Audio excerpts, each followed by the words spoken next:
boys and girls of the internet, how is everyone today? Thanks for dropping in on this video. God, this has got to be one of my hardest videos ever to make, because what today is, I got to pick out about 5 cars to say goodbye to. This is wheel paint. I just use it to put an X on the windows. And you would not believe how difficult it is to decide what you want to keep and what you want to get rid of, because cars, you know, we sell parts, motors, transmissions, doors, hoods, headlights, all kinds of stuff off of these cars before they get crushed. So to have to sit down, well, to have to walk around and pick out what to keep and what to get rid of is kind of hard, because you can't be biased. You're not doing this, you're not picking out cars that you like. You've got to save stuff that people buy parts off of frequently. So the CB7 Honda Accords, I try to save as many Hondas as I can. Hondas always have a good market, especially with younger people. Even these older ones. The body on this car is in pretty good shape. There's no rust. It's got the factory aluminum wheels. We've got power mirrors and door locks. The seats are very nice. The dash isn't broken. The engine runs. The transmission is good. And so this is one of the this is one of the things you want to hang on to, because these Honda Accord, they're still popular. So I'm definitely going to be able to sell parts off that. The Suzuki Forenzas, while these cars are pretty much garbage, they're not all completely bad. This one features a 5-speed stick, and so I'd like to hang on to this one. Take note of how nice the seats are, door panels, and this one has a good engine. So this would be something you'd want to hang on to, because you've got good bumpers, good doors, a lot of good parts, tail lights. If you look them up, these tail lights for these little Forenzas are like $50 a piece through the used car part market. So you want to hang on to stuff like that. I sell a lot of stuff off these Forenzas. We've got a Saturn View. Keep in mind, this is the 2nd generation. The whole front end of these are pretty much plastic, minus the hood. But because of the plastic, you usually see some with cracked up fenders and stuff. This is a silver color. So think about it like this. A lot of them that you see on the road are silver. This is a very standard color for the View. And the body, once again, very good shape. This one has the optional leather interior. The front seats are rough. The rear seats are not.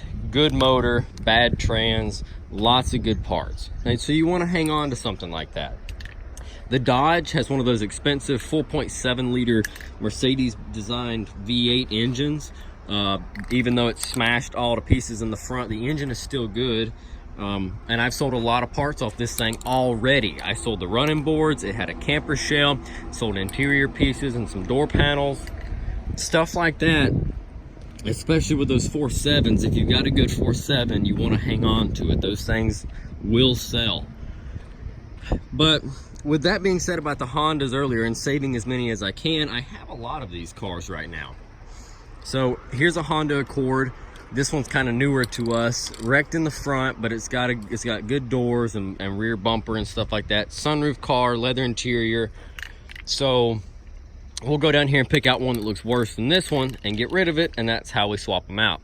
Here's another CB7. Once again, can't bring myself to let this one go. Still has some good parts on it. This is a EK sedan, like a 98 Civic. It's got 2 good doors on it.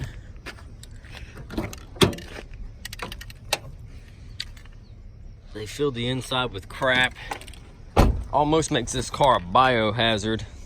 It's got a decent rear bumper and trunk lids and tail lights, but you have to sit down and really think about it. There's no motor, no transmission, no headlights, no front bumper, no passenger fender, and it is caved in on this side. So are you really needing to hold this car to save 2 doors? Is it worth it? I'm gonna give this thing about a week and we'll see. Going back to the CB7, let's hang on to this guy. I don't have any problem letting him sit here for a little bit longer. This is a EG, like a 95 Honda Civic two-door. The only reason it's still here is it's got a good engine. Yes, it was hitting the front, pushed all the way up to the distributor, but this is still a good engine. We're gonna hang on to that car specifically for the engine. EK four-door, lots of good parts on these. The body's pretty straight as far as doors and stuff go. The EF hatch, you gotta hang on to your hatches. There's not a lot of these out there in the yards anymore. So this thing can sit here for a while and it's not gonna hurt my feelings. This is the other Honda Accord. I already marked this one. It's got good doors and bumpers and stuff, but it's been with us a while. I really haven't got much off of it that I thought I should. So, let me say that better. I haven't sold as much off of this as I wanted to. This guy's going away. Down there beside it is a older, about a 95 Civic four-door. Once again, dented on every corner, unknown condition on the motor. Somebody's pulled the spark plugs and the valve cover off of it, so water's gotten down in the engine. I'm not gonna take a gamble on it anymore. Marked it, let's let it go. Got a Dodge caliper with some good interior pieces in the back and stuff, especially 2-passenger doors. Chrysler Pacificas.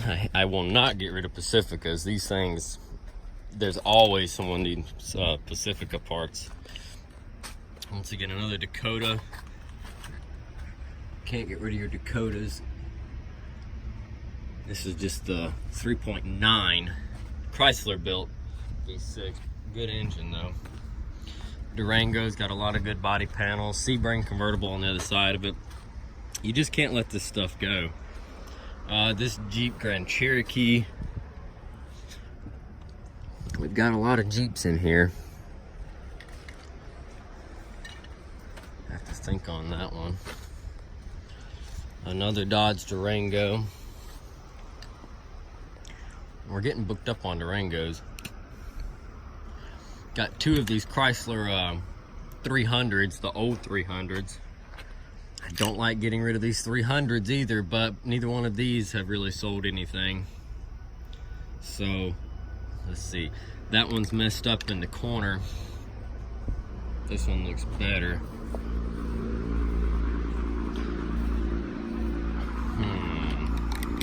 This seat's not torn, this one is, so we're gonna let go of a 300 today.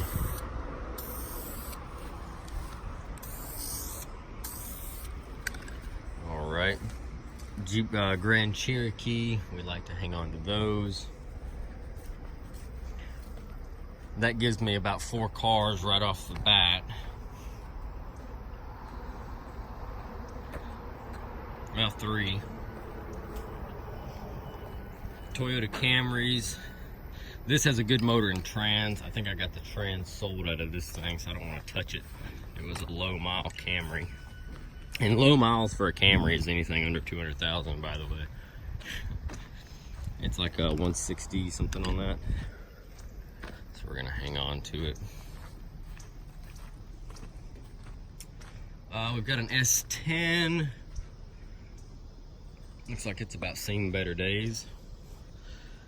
Hood's ruined, bed's ruined, doors ruined.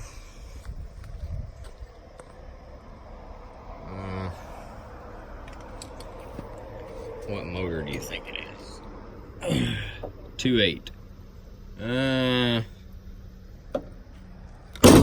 I don't know if it's a good 2.8 either, and it's been here for a little bit, so we're gonna put the mark on it.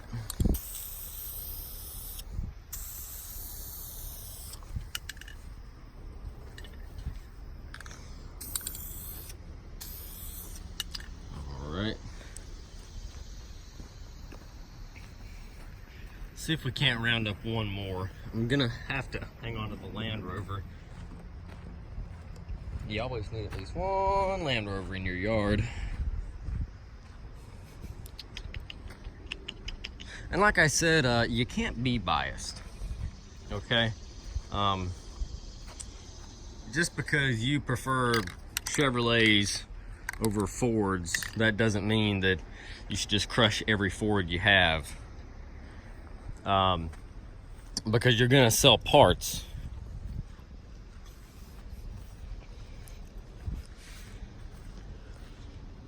and those parts are what help you make money. So if you're out here just throwing away every Ford you got because you don't like them, well, then you lose all those potential sales on Ford parts. So you need to not do that. Like, I don't particularly like Nissans, but have you seen me mark one Nissan? Nope. You got to hang on to what sells. Those older Altimas and stuff with the 2.5, man, them things are like gravy trains. If I get a good 2.5 in, I think it lasts like 2 or 3 days and the motor's gone. Someone always is looking for a 2.5. These 4200 Vortex and these Trailblazers, they're a hit or miss, and the transmissions bring decent money. So those things can sit there and won't hurt my feelings.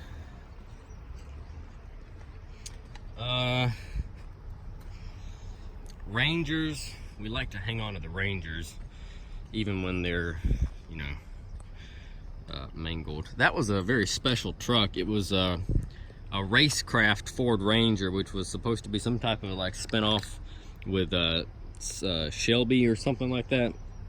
Had a supercharged 4-liter V6 5-speed manual transmission, and it was lowered from the factory with the I-beams in the front were specially made to lower these trucks without cambering the wheels in. And I bet that was a sharp looking truck in its day. The only thing we really were able to save is all the suspension, the rear end, and the front I-beams and all that, since they're factory lowered I-beams. If anyone else thinks they know anything else about these trucks, like I said, they're right there, racecraft suspension, and it was built something by Saline or Shelby or something like that, and it had a full factory body kit on it. It was a really good looking truck in its day. The critters and stuff have been out here wandering around. I think that's gonna give me four or five cars. I don't know if I want to knock anything else out. These Cadillacs do pretty well. I got a bunch of Cadillacs though. We're gonna go ahead and X-nay this one. There's no point.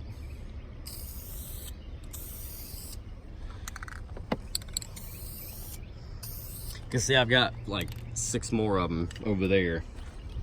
And this one, that door's dented, this fender's dented, that bumper's ruined, headlights ruined, other headlights ruined, other fenders ruined, hood's ruined, and the sunroof is like glued in there. And you know it's got a blown motor, so I'm gonna start. So I think that's gonna do that. I don't think I'm gonna knock out anything else. That should cover us. Should cover us.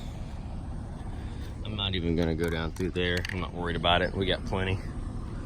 Stuff that was over there is what's getting stagnant. And even if it's only 4 cars, that's still 4 cars. And we'll get them processed up and crushed into a pile, and that'll be the end of it. Alright. I got some paperwork I gotta go get started on. Get some of these cars taken off inventory that I'm about to crush. And yeah, we'll see you in the next one, folks. Thanks for watching.